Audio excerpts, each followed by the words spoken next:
बिस्बो को सब्सक्राइब करें और इस बेल आइकन को दबाएं और घिसी पिटी खबरों को देखें मजेदार कहानियों में। ये है कानपुर और इसके बाहरी इलाके से सटा कानपुर देहात, उत्तर प्रदेश का दूसरा सबसे बड़ा जिला। 100 किलोमीटर की दूरी पर चौबेपुर इलाके में है एक छोटा सा गांव बिकरू।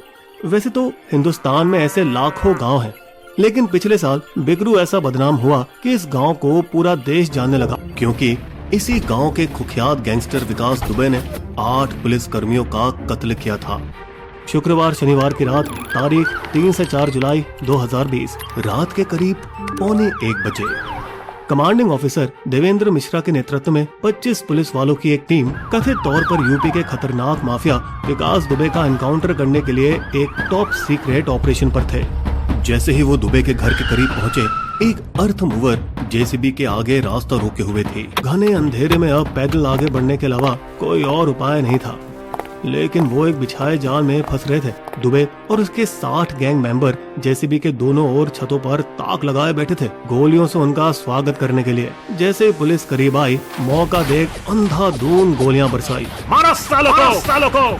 देवेंद्र मिश्रा दीवार की आड़ में छुपने में कामयाब रहे और फौरन बिठूर पुलिस स्टेशन को SOS भेजा। हमें मदद की जरूरत है अभी। उनको एक घर का खुला दरवाजा नजर आया, वो उसकी तरफ दौड़े। घायल और खून से लथपथ मिश्रा दंग रह गए। दुबे साला पागल हो गया है, पुलिस पर गोली चला रहा है। क्या वो जानता नहीं इसका अंजाम क्या होगा? लेकिन दुबे का काम अब तक खत्म नहीं हुआ था। मामला कुछ पर्सनल था। मुझे लंगड़ा पुकारता था ना, अब तू कितना चल पाएगा वो बता। हर बार की तरह दुबे जानता था कि इस बार भी वह बच निकलेगा, अपने राजनीतिक कनेक्शन की ताकत पर। बस कुछ समय तक उसे किसी की नजर में नहीं आना होगा और वो रात के अंधेरे में गायब हो गया।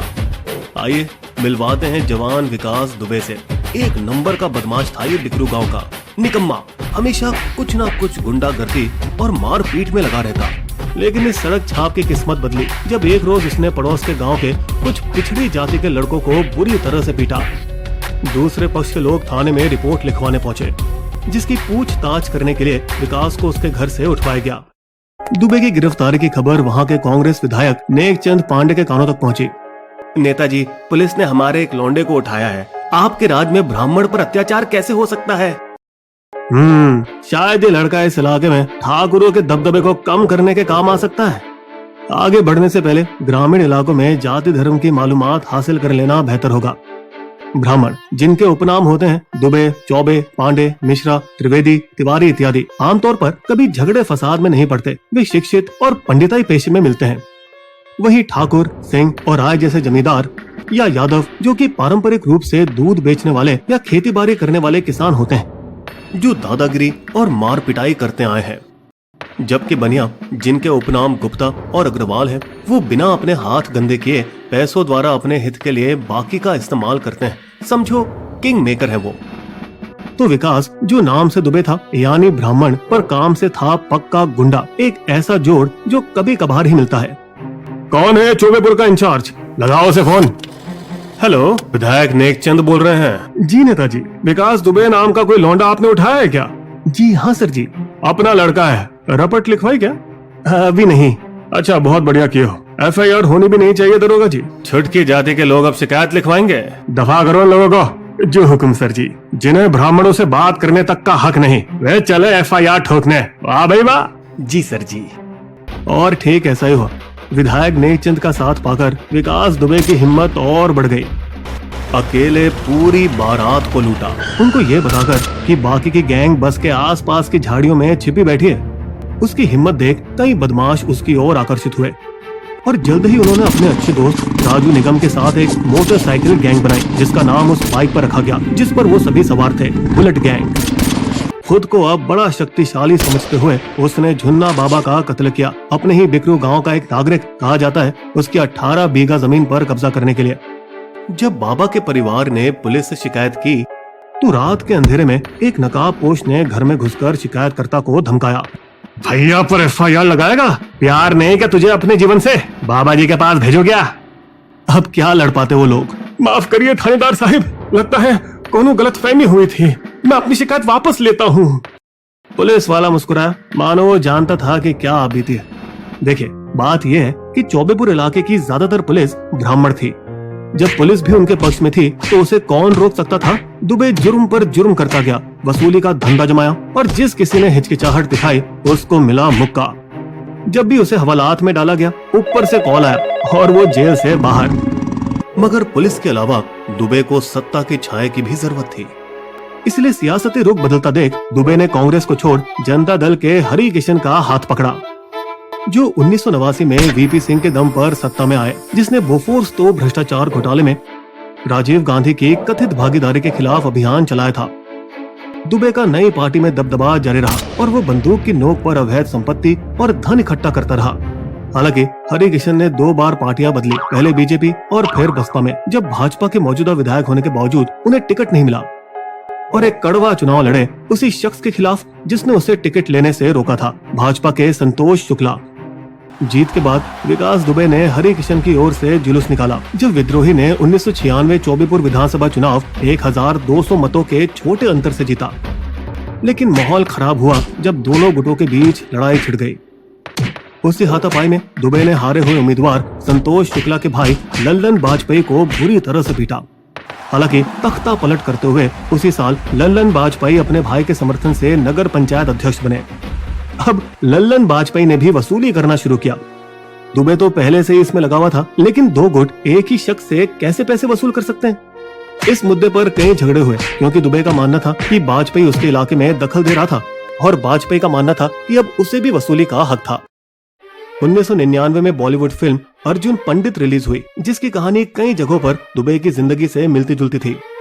जैसे कि कैसे उसे प्यार हो गया उसके सबसे अच्छे दोस्त और साथ ही गैंगस्टर राजू निगम की बहन से, जिसके घर वो अक्सर जाया करता था, और कैसे वो बंदूक की नोक पर उसने राजू के घर से ऋचा को अगवा किया और उससे शादी की, और कैसे 1997 में हुई घटना के बाद राजू ने विकास से पूरी तरह से नाता तोड़ दिया, मानो डायरेक्टर ने ही उसकी कहानी को पर्दे पर रचाया हो। बताया जाता है कि दुबे ने 100 से ज्यादा बार ये फिल्म देखी, जिसके बाद लोग उसे पंडित के नाम से पुकारने लगे। लेकिन दुबे ने क्रूरता की हद तब पार करी जब उसने अपने प्रिंसिपल सिद्धेश्वर पांडे की हत्या की, ठीक उसी स्कूल में जिसमें वो पढ़ता था। बोलो विकास, बड़े होकर क्या बनना चाहते हो? कभी नहीं सोचा था कि तुम इतने घटिया गैंगस्टर बनोगे और मुझे ही धमकाओगे। ये हमारा धंधा है प्रिंसिपल साहब, पर्सनली ना लो। तुम मुझसे मेरी जमीन हथियाओगे? मैंने तुम्हें यही सिखाया है। अरे सर, चुपचाप जमीन मेरे हवाले कर दो, वरना क्या? जाओ, नहीं करूंगा। गुरुजी, उस जमीन वह हमारी है, बेहतर है मान जाओ, वरना बेकार में मरना पड़ेगा। गुरु की हत्या के आरोप में शिवली पुलिस ने दुबे के खिलाफ FIR दर्ज कर उसे गिरफ्तार किया। जज ने उसे दोषी ठहराया और धारा 302 के तहत सजा सुनाई, या तो मौत या आजीवन कारावास। लेकिन जेल में भी दुबे ने सुपारी लेकर लोगों को मरवाया, राम बाबू यादव, और अपनी काली करतूतों का धंधा चलाता रहा। हत्या का आरोप होते हुए भी वो शिवराजपुर जिला पंचायत चुनाव का सीट तक जीता, वो भी सलाखों के पीछे से, एक पद जिसे उसने 15 सालों तक बरकरार रखा। पुलिस ने भी दुबे की तरफ से गवाहों पर दबाव डाला और उन्हें मुकर जाने पर राजी किया। तो अदालत में क्या बोलोगे? साहिब, जो आप कहेंगे वही बोलूंगा। उसके खिलाफ इतने सारे सबूत होने के बावजूद विकास दुबे को जमानत दी जाती है। कैद से तो वो निकला, पर अभी भी एक जरूरी काम अधूरा रह गया था। हमको लल्लन वाजपेयी को हफ्ता वसूलने से रोकना होगा, और वो किसी भी स्थिति से निपटने का एक ही तरीका जानता था। इसलिए गैंग के 10 से 15 गुंडों को लेकर 1 अक्टूबर 2001 की शाम विकास दुबे लल्लन वाजपेयी के घर पहुंचा। निकल भाग साले, ये प्रॉब्लम हम आज ही निपटा देंगे। हम तोरी दखलबाजी से तंग आ चुके हैं। शुक्ला जी को फोन करना ही पड़ेगा, नहीं तो ये आज हमें मार ही डालेगा। हेलो संतोष जी, भैया जी, विकास गैंग यही है, हमको मारने की धमकी दे रहा है। रुक रुक, मैं पूरी पुलिस फोर्स को लेकर आता हूँ। क्या समझता है अपने आप को? जैसे ही संतोष शुक्ला पुलिस स्टेशन के लिए रवाना हुए, उन्होंने पुलिस को तैयार रहने के लिए एक तलहा किया। दरोगा जी, फौज तैयार कीजिए।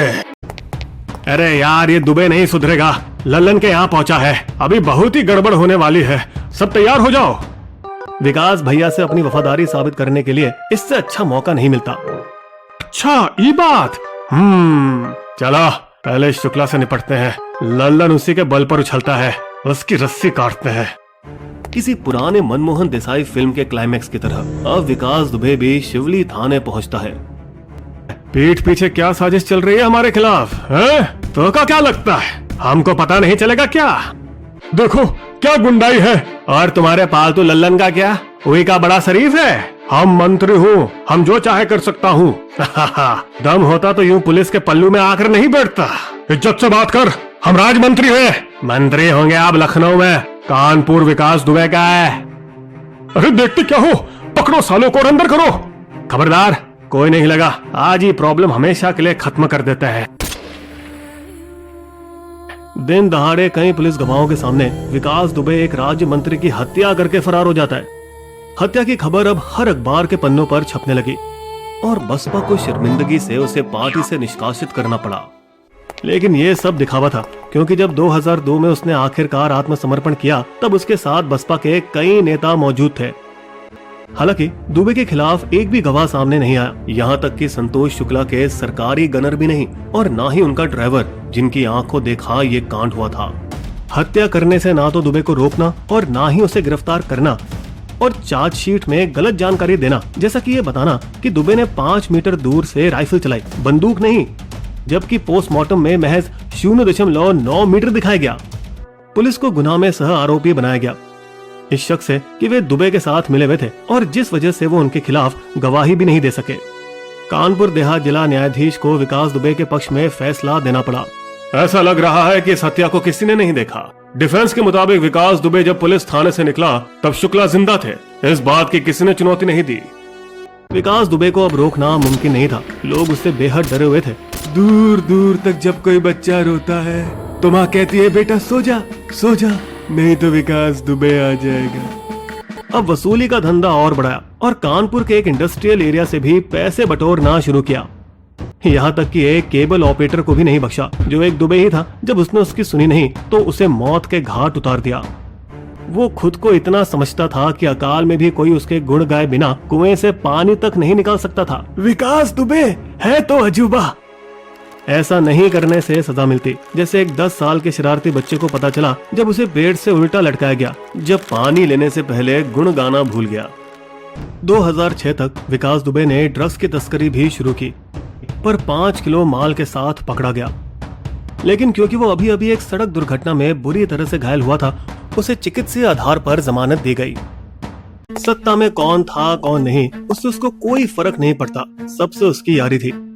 वो खुद अपना कानून बनाता था, बंदूक की नोक पर संपत्ति हथियाता था, विवादों को वो पैसे लेकर सुलझाता था, यहाँ तक कि गरीबों को भी नहीं छोड़ता था। लेकिन एक ब्राह्मण होके भी बसपा जैसी निचली जाति की पार्टी से रिश्ता जोड़ना लोगों को पसंद नहीं आया और कुछ प्रभावपूर्ण शख्सियत उससे तंग आ चुके थे। लेकिन उसका लोगों के दिल में खौफ बैठ चुका था। उसको गिरफ्तार करने का क्या फायदा, ससुरा उसके आगे कौनो गवाह टिकता नहीं, फिर बच निकल जाएगा। उन्हें मौका मिला जब 2018 में विकास के चचेरे भाई की पत्नी आगे आई। विकास और उसके लोगों ने मेरे पति अनुराग को मारने की कोशिश की, मेरी FIR दर्ज करो।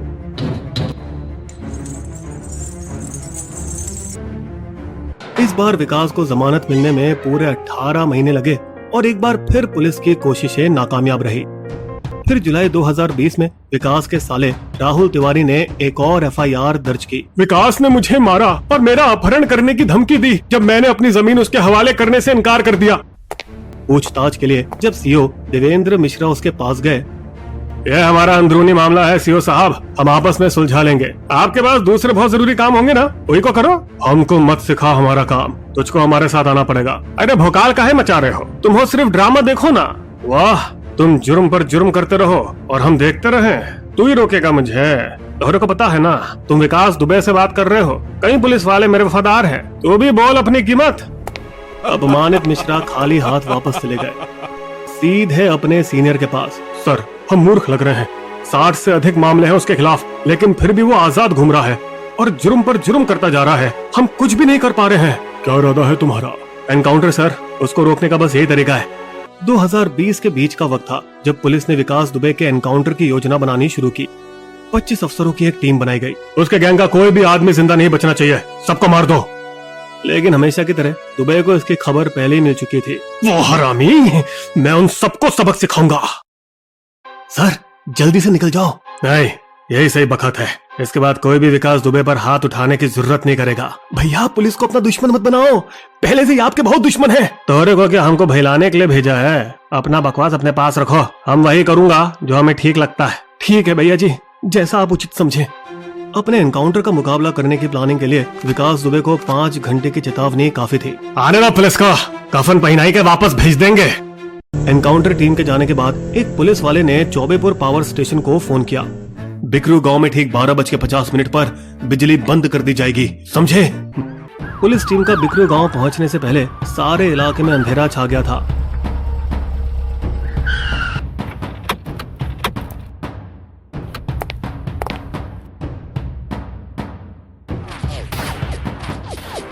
दुबे साला पागल हो गया है, पुलिस पर गोली चला रहा है। क्या वो जानता नहीं इसका अंजाम क्या होगा?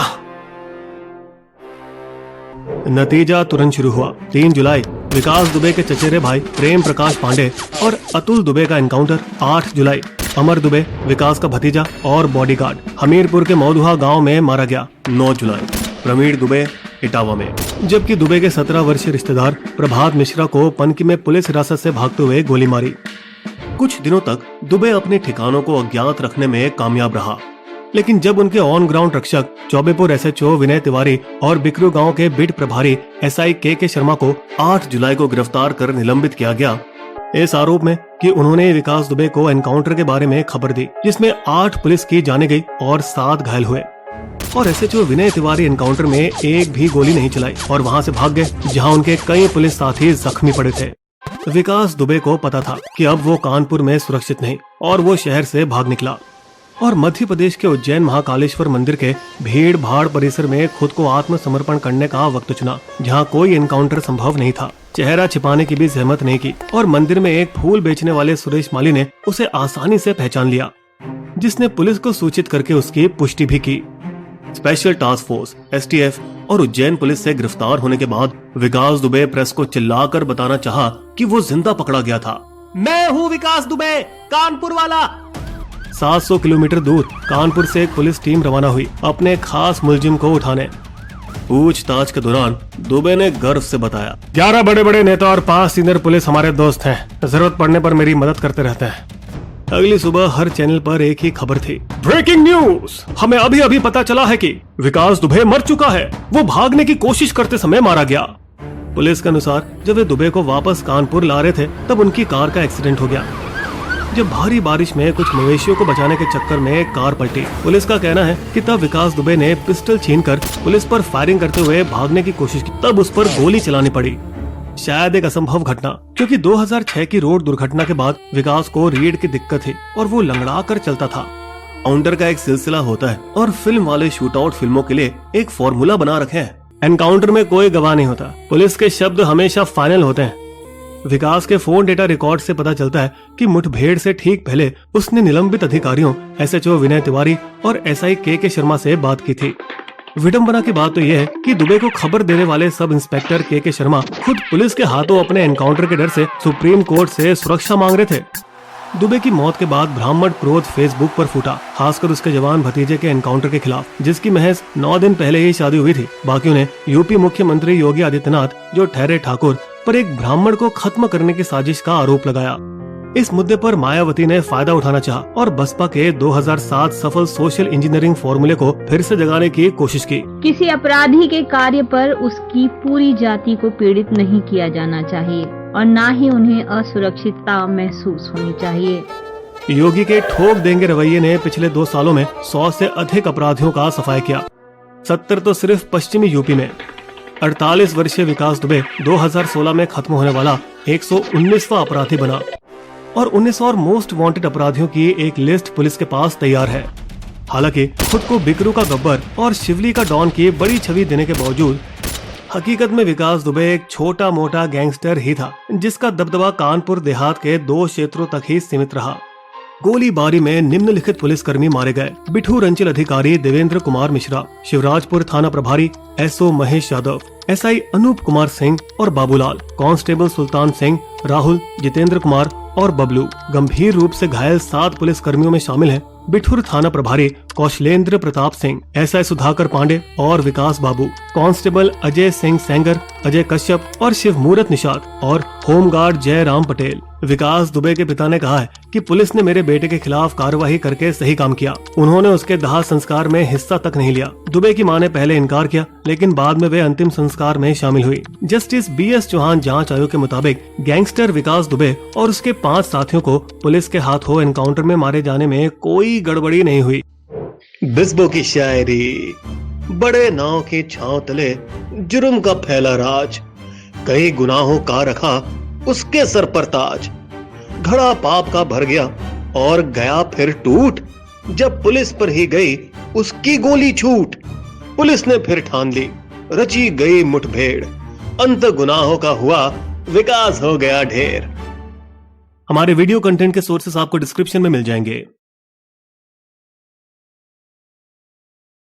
अगर आपको हमारी वीडियो पसंद आए तो सब्सक्राइब करें हमारे YouTube चैनल को और पेज पर बने बेल आइकन को क्लिक जरूर कीजिएगा ताकि आपको हमारे लेटेस्ट वीडियो की जानकारी आसानी से मिल सके।